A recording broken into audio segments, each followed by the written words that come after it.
नहीं थी, लेकिन अमीर बाप की बेटी सृष्टि पर उसकी माँ जान छिड़कती।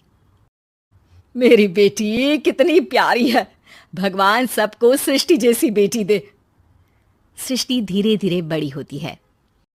एक दिन सृष्टि की सहेली कहती है, तू दिखने में कितनी अजीब सी है, लेकिन मैं जानती हूँ हम सब में सबसे अच्छी शादी तो तेरी ही होगी। तेरे पापा अमीर जो है। और बता नहीं सकते यार, दहेज तो हर कोई देता है, ये क्या ज्यादा ले जाएगी अपने पति के लिए? अरे बड़े शहर में कोठी है इसके पापा की। अरे पापा की है ना, कौन सी इसकी है? इसकी होती तब तो कोई भी लड़का इससे शादी कर लेता। अरे पापा की मतलब पापा की है तो मेरी ही है ना? किसने कहा? अब तेरी तो तब होगी ना जब तेरा भाई ना हो। वैसे भी शादी के बाद सारी प्रॉपर्टी भाई के नाम होती है। सृष्टि समझ जाती है कि उसे किसी भी हालत में माँ बाप की सारी प्रॉपर्टी को अपने नाम करना है, लेकिन कैसे? एक दिन सृष्टि का भाई शीनू कहता है, बहन क्या कर रही है? तुझसे एक बात करनी है। अरे हाँ हाँ करना, मैं तो तेरी बहन हूँ। बहन मेरी लाइफ में ना एक लड़की है, बहुत अच्छी है। मैं सोच रहा हूँ माँ और पापा से बात करूँ शादी के लिए। सृष्टि को समझ में आ जाता है कि भाई की शादी होते ही भाभी उसे एक दिन भी घर में बर्दाश्त नहीं करेगी। क्या बात है भाई, बताना कौन है वो? यार वो बहुत अच्छी लड़की है, पढ़ी लिखी है, मेरे साथ जॉब भी करती है। बस एक प्रॉब्लम है। हाँ प्रॉब्लम? क्या प्रॉब्लम है भाई? यार वो शादीशुदा है, लेकिन उसके पति ने उसे सिर्फ इसलिए छोड़ दिया क्योंकि उसके माँ बाप दहेज नहीं दे पाए। सृष्टि ये सुनकर न जाने क्यों खुश हो जाती है। अरे भाई तो क्या हुआ, लड़की तुझे तो पसंद है ना? शीनू को लगता है कि बहन उसे समझ रही है। वो इस बात से अनजान होता है कि उसकी बहन की मंशा पूरा घर हड़पने की है। सृष्टि अपनी माँ से कहती है, मम्मी मुझे तो बहुत चिंता है, पता है शीनू क्या कर रहा है? अरे क्या कर रहा है, वो तो काम पर जाता है और वापस घर आता है। नहीं ना माँ, वो यही तो नहीं कर रहा, बाकी सब कर रहा है। आपको पता है उससे प्यार है, और वो भी एक शादीशुदा लड़की से। हैं? ये क्या हो गया? मैं सोसाइटी में क्या मुंह दिखाऊंगी? अरे तेरे पापा तो यही कहेंगे कि मैंने ही उसे बिगाड़ दिया है। माँ देखो, मेरी बात मानो, पापा पर भी विश्वास करने की जरूरत नहीं है। अब आप ही बताओ, पापा इतनी देर घर के बाहर रहते हैं क्यों, बोलो? अरे बेटा वो तो नौकरी करते हैं ना। तू बहुत भोली है माँ। पापा का ऑफिस तो 7 बजे खत्म हो जाता है, लेकिन देखो कितनी देर से आते हैं। अरे नहीं नहीं बेटा, ऐसी कोई बात नहीं है। सृष्टि माँ को एक औरत से बात करते पिता की फोटो दिखाती है।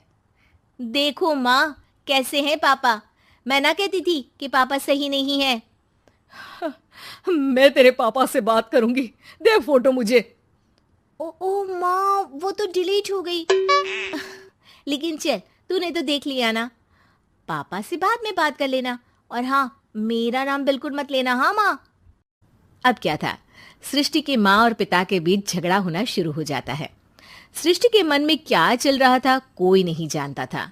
एक दिन, माँ सृष्टि के लिए एक लड़का देखा है, वो लोग शाम को उसे देखने आने वाले हैं। और हाँ माँ, एक खुशखबरी, मैं और पापा मिलकर एक नया बिजनेस ट्राई कर रहे हैं। शाम को लड़का आता है, सांवले रंग का। सृष्टि को तो बिल्कुल भी पसंद नहीं आता।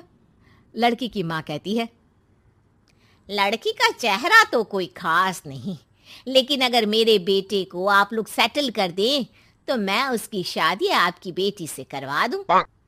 सृष्टि को लड़का बिल्कुल पसंद नहीं था। उसे भाई पर गुस्सा आ जाता है। लड़के वालों के जाने के बाद कहती है, माँ देखा शीनू मेरे लिए कैसा लड़का लेकर आया, न दिखाने लायक न सुनने लायक, सेटल भी नहीं, वो भी हम करे।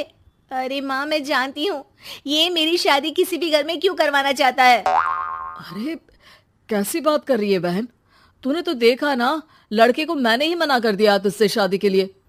जिसने लड़का बताया था उसने उसकी बहुत तारीफ की थी। बात आई गई हो जाती है, लेकिन सृष्टि का मन शांत नहीं होता। क्या करूं, कुछ समझ में नहीं आ रहा। मेरी शादी हो गई तो ये लोग पूरी प्रॉपर्टी शीनू के नाम कर देंगे, मेरे हाथ तो कुछ लगेगा ही नहीं। तभी सृष्टि को आइडिया आता है। वो किसी वकील को फोन करती है। जी देखिए, अगर आपके मम्मी पापा का तलाक हो जाता है तो आपके पिता की आधी प्रॉपर्टी आपकी माँ के नाम हो जाएगी, फिर उसे वो किसी को भी दे सकती है। सृष्टि अब माँ को बेटे के खिलाफ भरती है। माँ, शीनू पर नजर रखा करो, वो जिस लड़की के प्यार में है ना वो शादीशुदा है। यहाँ आएगी, सारा पैसा रुपया जमीन जायदाद सब हड़प लेगी। पापा का भी हाल तुमसे छुपा नहीं है। ऐसा ना हो कि मैं और आप एक दिन सड़क पर भीख मांगे। हे भगवान, मैं तो जीते जी मर जाऊंगी अगर ऐसा हो गया तो। ऐसा हो गया नहीं माँ, ऐसा ही होगा। अभी समय है, आगे का सोच लो। मैं तो कहती हूँ पापा से आधी प्रॉपर्टी लेकर अलग हो जाओ। पापा की आधी प्रॉपर्टी भी हम लोगों को अगर मिल जाती है ना तो अगले 7 जन्म सफल समझो। बेचारी माँ बेटी के कहने पर पति से तलाक लेकर अलग हो जाती है। सृष्टि अब पैसों से गाड़ी और अपने दूसरे महंगे शौक पूरे करने लगी। उसके दोस्त भी उसके पैसे इस्तेमाल करते। सृष्टि, कल तुम कहाँ थी? मैं सारा दिन घर पर अकेली थी। तो मैं क्या करूं? मैंने ठेका तो नहीं लिया है ना तुम्हें संभालने का। माँ को सृष्टि से ये उम्मीद नहीं थी। वो बैठकर रोने लगती है। वहीं उसका पति यानी कि सृष्टि के पिता आ जाते हैं। मैं जानता था कि तुम्हारा यही हाल होगा, तो आपने मुझे रोका क्यों नहीं? मैं रोकता तो तुम रुकती क्या? सृष्टि के कहने पर तुमने मुझ पर अपने बेटे पर शक किया, लेकिन तुम ये भूल गई कि कैसे हम दोनों ने मिलकर जीवन में इतना सब खड़ा किया। माँ पति के गले लग जाती है। मुझे माफ कर दीजिए, मैंने आपकी कमाई का एक बड़ा हिस्सा गवा दिया। कोई बात नहीं, तुम साथ हो तो मैं ऐसी 7 प्रॉपर्टी खड़ी कर दूंगा। तभी वहां सृष्टि आ जाती है रोते हुए। माँ, मयंक ने मुझे छोड़ दिया। वो बोल रहा था जब तक मेरे पास पैसे थे तब तक ही वो मेरे साथ था। पापा, माँ, मुझे माफ कर दीजिए।